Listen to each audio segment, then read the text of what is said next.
Welcome to Reinventing-U. I'm your host, Danielle Silverman.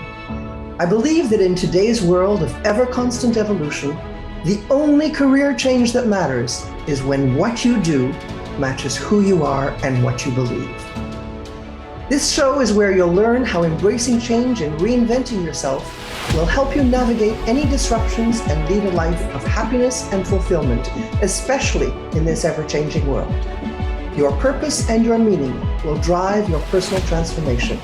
As I like to say, it's your vision, your life. Be passionate about it. Reinventing-U starts now. Hello, everybody. Welcome to Reinventing-U, a podcast where we talk about everything career-related. My name is Danielle Silverman, and I'm your host for today. You know, in today's rapidly evolving world, the path we start on might not always be where we find the most fulfillment or the most alignment with our values. So what we're going to do today is explore alternative career paths. We're going to delve deeply into the stories, strategies, and some successes of individuals who've dared to pivot, even though you probably know already I don't like that word. And I'll tell you, the reason is that pivoting for me, it's like a baseball term. And what it is when you're standing in one spot and then moving around from that same spot. So you're not really advancing anywhere. You're just holding on, sort of hovering. So that's why I don't like the word pivot. But it's used everywhere today. And I think it's meant to say when you go from one thing to another. So we're going to talk about some of the successes that some of my clients have had, and I'll talk to you about some of my experiences as well. And we'll talk about what it means to seek a career that resonates better with your core beliefs and your passions. So it can be from a surprising switch up to a thoughtful transition. And what we're going to do is hopefully offer insights, advice, and maybe some inspiration for those who are contemplating a change such as this, or one of these examples. So I'm going to light up the whole session, if you will, by starting with a metaphor. A metaphor that I use because I've lived through it. So we're going to talk about the fear of jumping, the thrill of flying, if you will, and as a way of empowering you to redefine success. And when I talk about jumping, I don't just mean jumping, I don't know, from a building or jumping from one thing to a next, but I'm talking specifically about skydiving. When I was 39, I decided to go skydiving for the first time. Actually, it was probably the last time I ever will. But I remember specifically the fear of sitting at the open door of that little Cessna airplane, 15,000 feet in the air, my legs dangling at the open door. And I have to tell you, it's pretty daunting. I learned a lot of lessons that day. And just as there were a lot of lessons that I learned a couple of times in my life when I was taken to leap and to change jobs specifically. And I've told some of these stories on previous podcasts, but I think it's really important when we talk about alternative career paths that we talk about this again. So the first change that I went through was when I was 34, and I found myself in a very difficult position at work. I had a boss who was constantly asking me to give 130% effort. And one day I just told him that the problem wasn't that I couldn't give him 130%. The problem was that I was currently giving him 300%, and I just couldn't give anymore. But believe it or not, over time, the situation got worse to the point that I just couldn't do it anymore. I was absolutely exhausted, both mentally and physically. And that was way before COVID. So at that time, I gave myself three choices. I could either look for a job somewhere else, I could go back to school, or if I dreamt, really, I could sell all of my belongings and travel around the world with a backpack. I gave myself 6 months to figure it out. But you know what? By the end of 3 months, my decision was made. I was going back to school for an MBA. In the end, it was the decision that for me held the least risk. And in the end, it turned out to be two of the best years of my life. So now fast forward a few years. I'm working as a director of marketing for a software company. And at the same time, I was also studying full-time for another master's degree. But during this period, the company that I was working for was bought over and my job changed. It changed radically. And I didn't particularly like the new job that I had. In fact, I wasn't happy at all. But being perseverant, some people call it stubbornness, but I was perseverant, so I hung on. I even put up with what I considered to be a harmful work environment and a new boss and colleagues who were actually abusive. And one day the situation was so intolerable that I got sick, what you commonly call a burnout, but what is actually a deep depression. And I was in a very dark period for 2 years, actually more than 2 years, but 2 years where I couldn't leave the house and I was really unable to function normally. And believe it or not, in the middle of my sick leave, I lost my job. But as my health returned to a more normal state, I began working with a consultant to figure out what it was I was supposed to do with the rest of my life. And I learned in the process that what mattered most to me was to help people. So I decided to change careers completely. And with my background in marketing and communication, I became a career coach. Because there's really, when you think about it, there's no harder product to market than oneself. I could have chosen any number of different things, but this was the one that was least complicated and that spoke to me the most. But you know, my story isn't unique. I've seen so many different variations of it over the past 20 years. And I'd like to talk to you about the 3 most common trends, the 3 most common kinds of job changes. As I've said to you many times, we live in an era of change. So my story of the skydiving experience, the fear of looking down from the airplane, it is indeed a metaphor for the transitions we face, because transitions are difficult and people fear them. When you think about the traditional career path, well, that's the old way. Today, the new era instead celebrates a mosaic of experiences, of skills and talents. And if you've ever hesitated at the edge of the plane, this is your call. It's time to make the jump. So whether you're unsure of whether or not you want to take the jump into a completely new career, or to use your known skills to make a lateral move, or use your experience and education in a different way, these are the 3 things we're going to explore today. So imagine the first one being a complete career shift, right? Do something completely different. Imagine the weight of that decision to actually jump from that plane, the uncertainty, the fear, something that you're new that you're going into that you've never experienced before. That's what a major transition feels like. And by that, I mean making a complete shift from doing one thing to doing something completely different. Stephanie ran the family food import business for more than 25 years, and she never felt that that's where her passion lay. She tried to figure out what she wanted. She took some courses at university, but even then, when we got to work together, it was clear that something was missing. She had applied to a different number of jobs that she thought she would like, but she didn't have any direct experience in the field, and so she was unable to make herself see. Well, it turns out that what she really wanted to do was to work in the community with the underprivileged, with homeless women, for example, women in need, and even with disadvantaged youth. One day she applied for a position with a community organization to help provide youth with psychosocial services, rehabilitation, and social integration services. She actually took a leap of faith and applied for the job. She literally took that jump from the plane. But she prepared herself for that jump.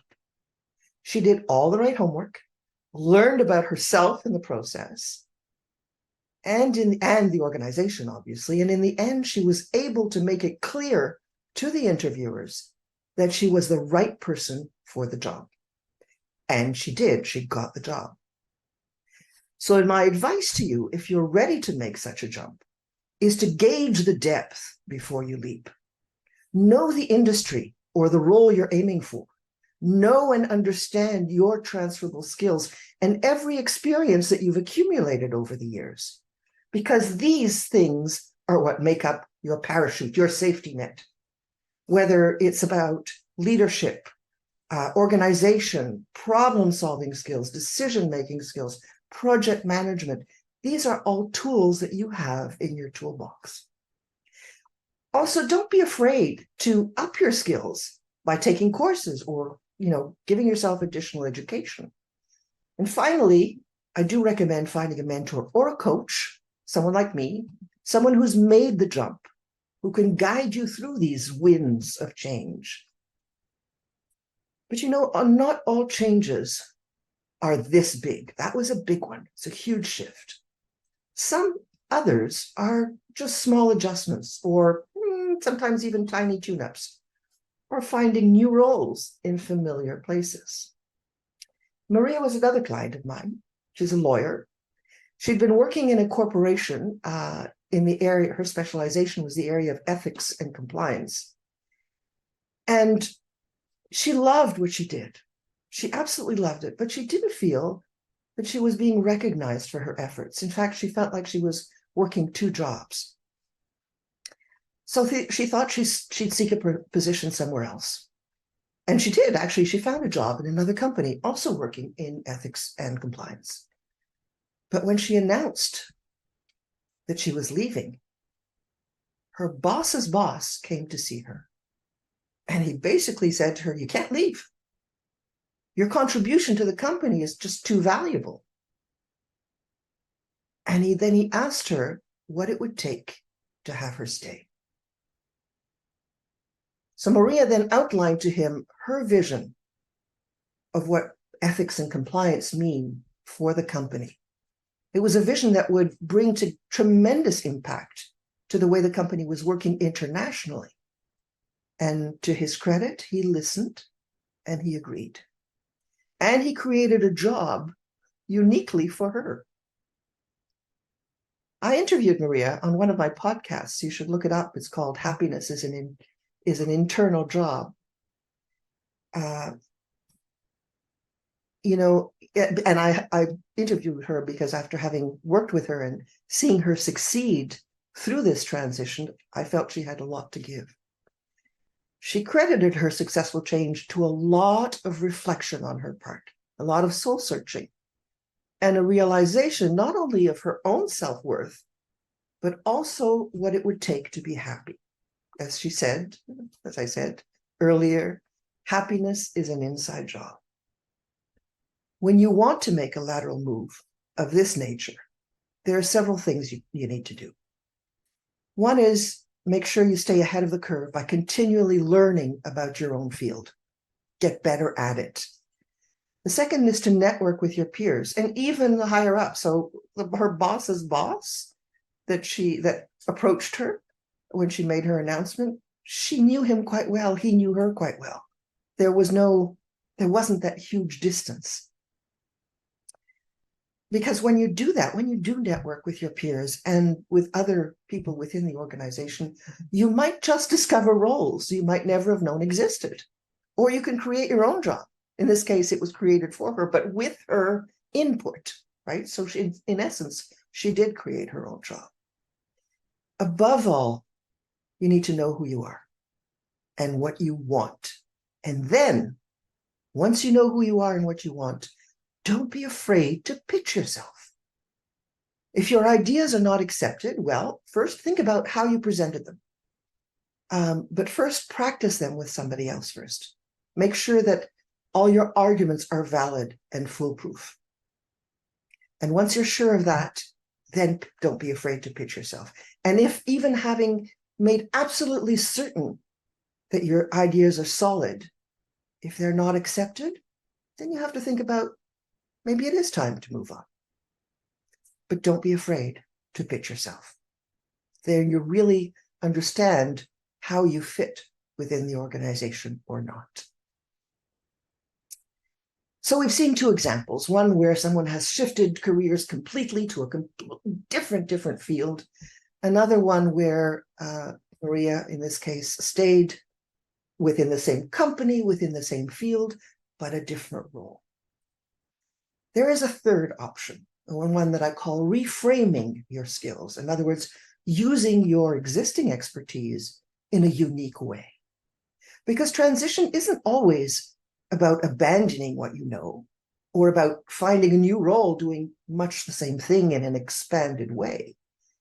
Transition is very often about reimagining and reinventing yourself, using your existing skills and your existing experience. Your project management skills, for example, could translate into a future in event planning or corporate training. You never know. So I'll talk about my client Sabrina, who is an accountant, a certified professional accountant. She loves being an accountant. She had studied and she'd worked hard for many years. And yet she felt that there was something not quite right in the job she was in. So when we started working together, she was surprised and at the same time thrilled to find out that the reason she was feeling that something was not quite right was that her values didn't match those of the organization where she worked. That's a very, very common thing, by the way, and something that happened to me as well. I realized that I was working, the first experience I told you about, I was working in a job where I just didn't, that my values simply did not match those of the organization. So for Sabrina, the problem wasn't that she didn't want, the problem was that she didn't want to lose the experience she'd gained or the years she'd spent studying to become a well-respected CPA. In the process of working together, she recounted to me some of the experience that she had enjoyed along her journey. And one of them in particular stood out. She'd worked as a volunteer in a community organization with youth. And in that process, she had to teach them certain skills. I remember her telling me that she was terrified about speaking in public. And because of this experience working with youth and having to get up in front of them and talk to them, she'd started working with, she'd started going to Toastmasters sessions. Toastmasters is an international, a global organization that helps people learn how to speak in public and demystify the fear of speaking in public. So she'd worked with them for quite some time. She'd gone to meetings. I think she still does, as a matter of fact. And when she would get up in front of these kids to teach them certain things, some of them were, basic financial budgeting, things like that, teenagers, she remembered how much she enjoyed that. She enjoyed seeing their faces light up when they understood the concepts that she explained. So from there, it wasn't a huge leap for her to realize that she would like to teach accounting at a college or university level. So she approached somebody she knows, actually a friend of her mother's, somebody who works at a local university and has quite an important position at that university. She approached that person and she approached her in person, not even by email or by phone. Well, she probably did originally to set an appointment, but she went to see this person. And this person said, "Ooh, I think they're hiring now. Get me your CV right away, get me your resume right away, and I'll make sure it gets into the right hands." She did that. And last January, she started teaching 2 classes as a part-time professor, part-time teacher at in the John Molson School of Business, which is one of the better business schools in Montreal. And today she teaches a full complement of courses. And doing so, what she's doing is making a dry subject come alive for her students. Accounting. I've taken accounting. For me, it's very dry. She loves it and she makes it come alive for her students. And she loves every minute of it, and her students adore her. And in fact, I've also invited Sabrina to be a guest on my next podcast in a couple of weeks so that she can share her experience with you. You'll notice, because I talked about networking briefly, when you're embarking on a change of this kind, one of the most important aspects of your search will be networking.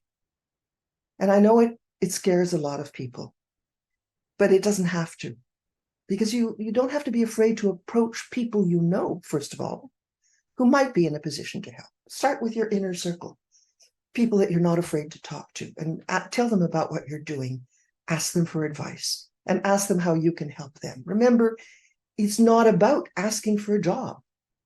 It's about sharing your vision with others and finding out how you can help them. Those are the most important things to know about networking, debunking networking. What kinds of tools do you need to help you make that jump? Well, there's many.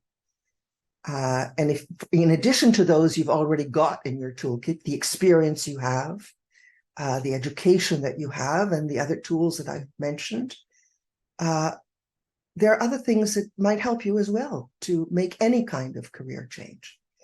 I'd look, for example, at LinkedIn Learning for the skills, because LinkedIn Learning has many, many interesting courses you can take for free. In fact, LinkedIn is the platform of choice for any professional, whether you're job hunting or not. I highly recommend that you get yourself on LinkedIn, that you work with somebody who can help you build an interesting profile on network. And there are many, many people and organizations, even LinkedIn, who can teach you how to do that. Make sure that you have the right kind of profile. You can also join a meetup group. Meetup group is also international, and it's a great way if you're, for example, if you're in the best example I have is if you're going into a new city and you don't know anybody, you can look up Meetup, spelled exactly as it sounds, Meetup, MEETUP, and discover groups where you have something in common with them. Some people are interested in hiking, some people are interested in playing cards or photography, whatever it is. But you might just discover a group where the passion meets the profession. So you have people who are actually working in their passion, and talking with them, being with these people might give you a sense of what it's like to work in a specific area that you might be interested in. Another thing you could do is to job shadow. Now, job shadowing is about experiencing a day following around somebody who works in a particular job that you might be interested in. And if that is your intended future, well, why not experience what it's like to work in that kind of job? I'd also recommend looking for a mentor, because mentors are what I call the winds beneath your wings. They can guide you through any period of transition. They have your back. They have your best interest in mind. And also think about getting a coach, career coach in particular, like myself, because we're trained to help you find your way through the difficulties that are inherent in any transition, and not just the technical issues of finding a job, because there are technicalities about that. The way you present yourself through your resume, through how you answer interviews, through how you approach networking, through all of your communications, whether it's thank you letters or cover letters or the posts you put on social media, all of that comes into play, and a career coach can help you with all of those. Finally, I would tell you that the most important thing is to embrace the journey.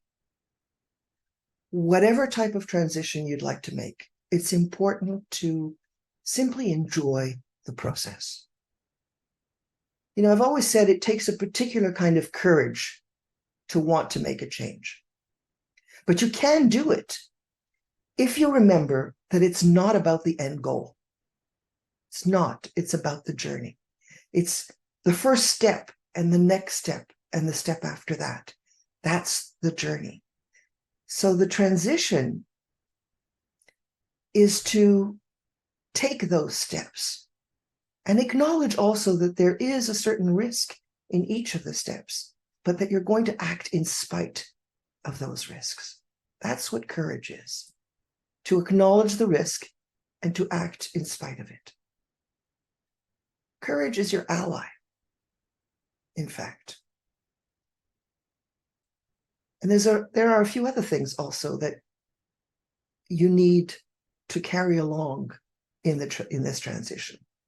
One is the vision of where you want to go or what you want to do. In fact, it's the first thing you have to work on. Courage comes next, but you first have to have an idea of where it is you want to go.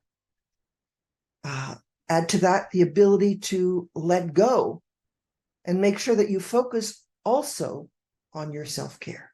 So there are 4 things that you need for your transition: the vision, the courage to move forward, the ability to let go of some other things, perhaps that were holding you back in your past, and also, and more especially, focus on your needs, your self-care.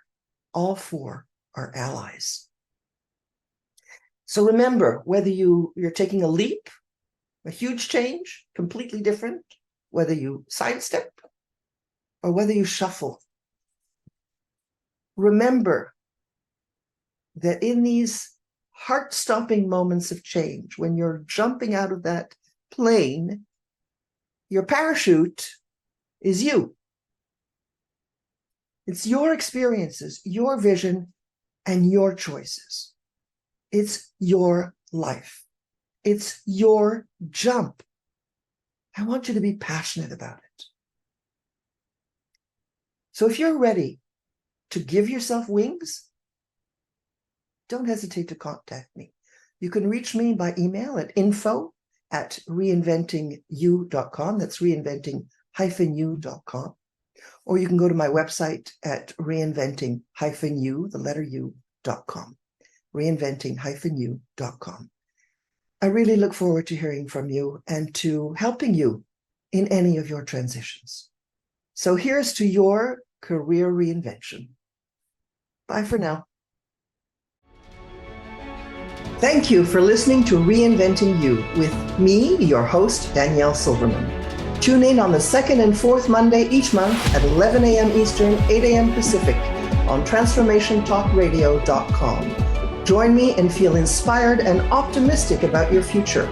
We only get one life, so embrace change and thrive with me. Find work that aligns best with your soul and what you enjoy.